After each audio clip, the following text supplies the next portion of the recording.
एक बहन है जो अपने आप को तैयार कर रही थी प्रभु के राज्य के लिए। वो बड़े ही उत्साहित थी।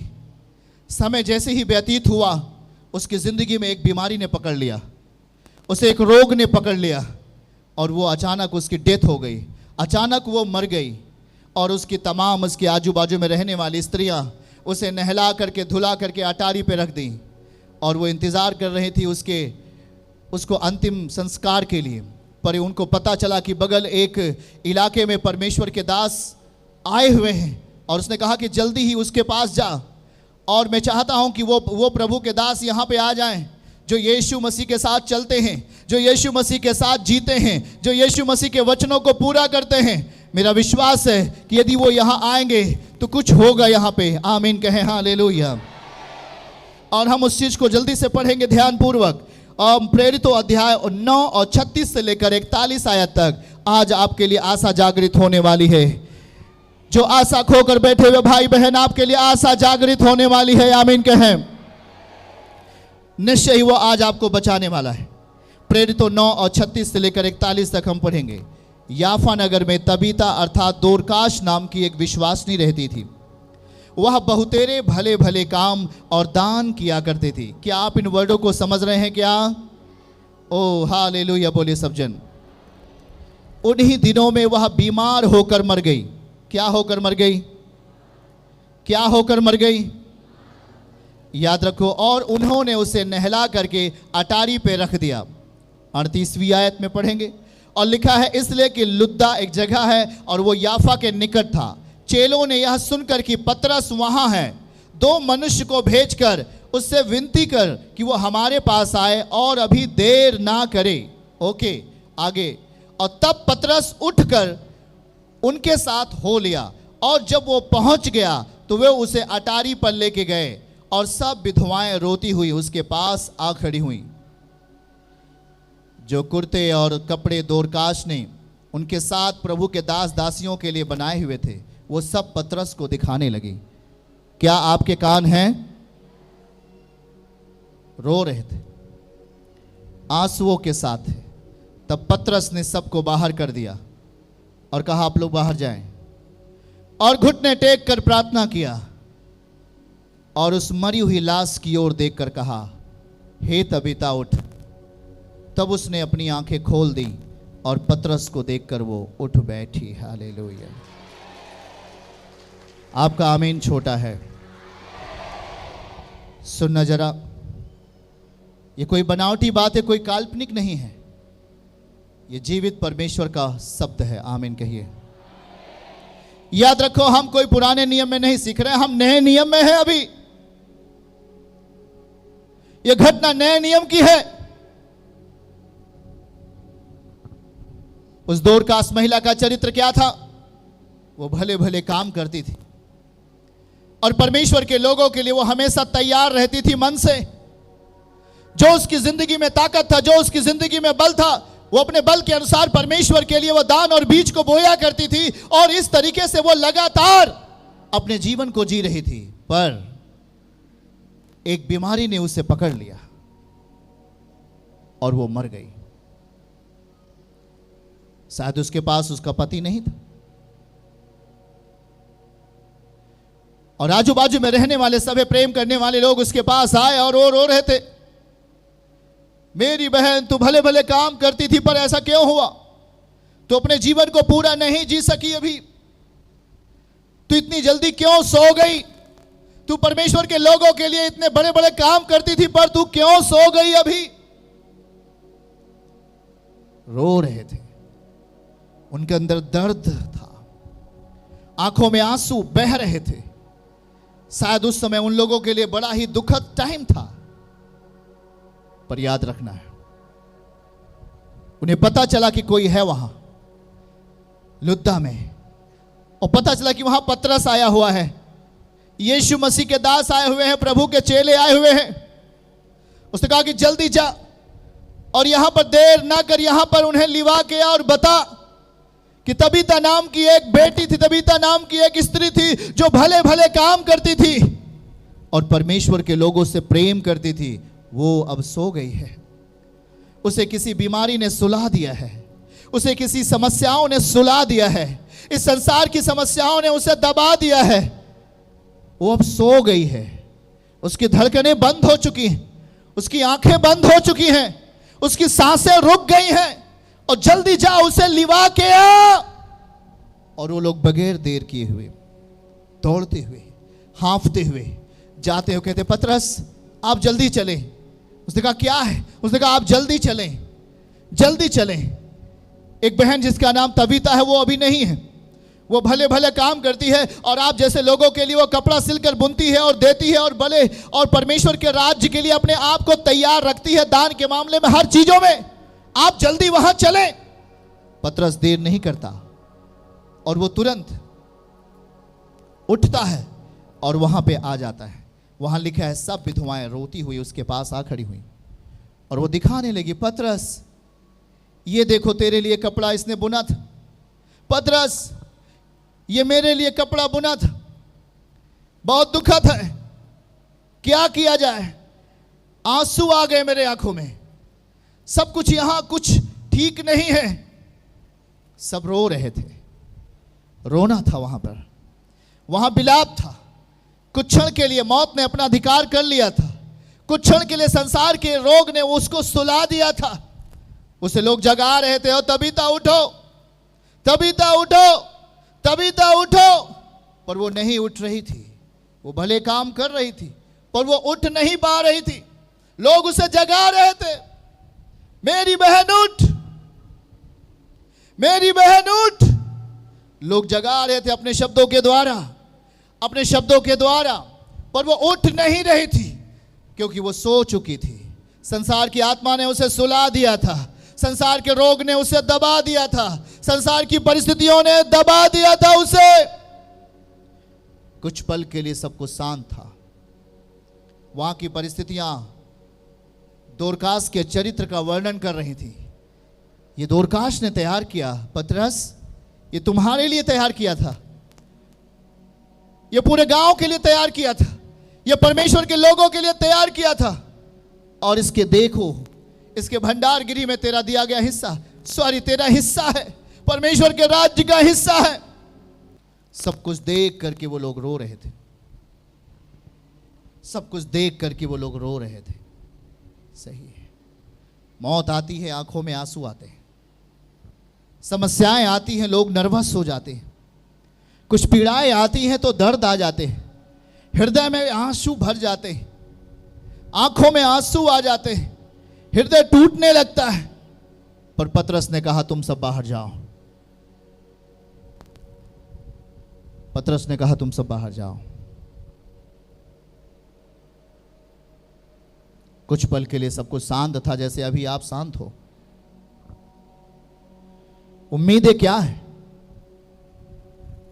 वहां की जो और बहनें थी वो उम्मीदें खो चुकी थी, वहां कुछ भी उम्मीद नहीं थी। वहां रोना था, वहां आंसू था, लोग उसे सोचकर उसे रो रहे थे, उसके कपड़े को देखकर आंसू बहा रहे थे, लोग अंदर से टूट रहे थे। पर पतरस ने कहा सब लोग बाहर जाएं, मुझे अकेला रहना है इस कमरे में, और उसकी लाश को नीचे उतार दो। पतरस घुटना टेका है, पतरस घुटना टेकता है और कहता है मेरे परमेश्वर, तू उन सच्चाइयों को याद करता है, उन बातों को याद करता है जो मनुष्य अपने शरीर में रहकर करता है। तू उसके चरित्र को स्मरण कर, तू उसकी बातों को ध्यान दे प्रभु। वो तेरे लोगों के लिए कपड़ा बुनती थी, वो तेरे लोगों के लिए सेवा करती थी, वो तेरे लोगों के लिए दान दिया करती थी, वो तेरे लोगों के लिए अपने दिल को खोल कर रखती थी, पर वो अब नहीं है। पर यीशु, तू अपने शरीर में रहते हुए लाजर को जिंदा किया है।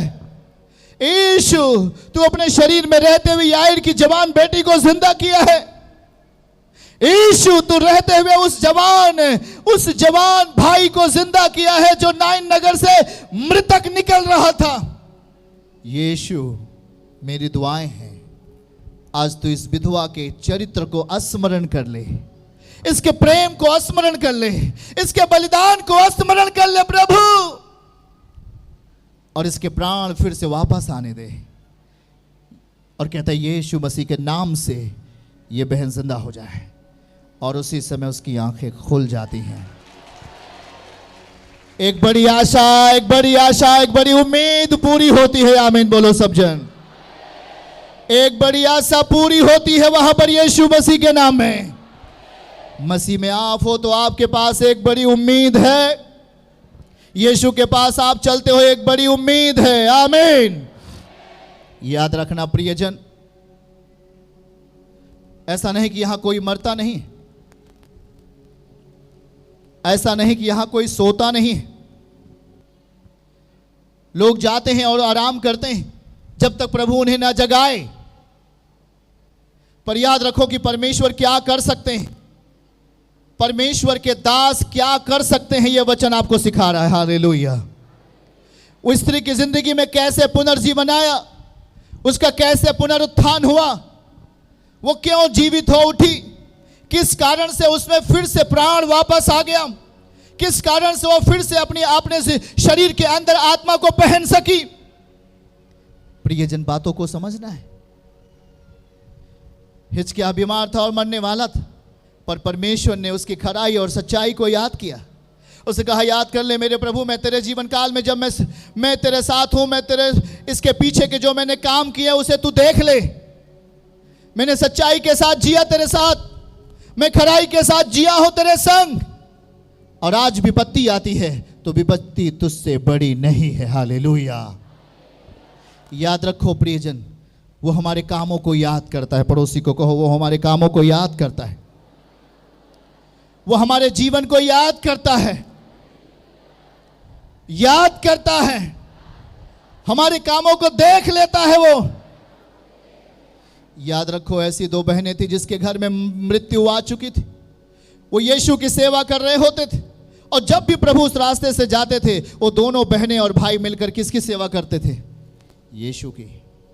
पर एक दिन उसका जवान भाई मर गया।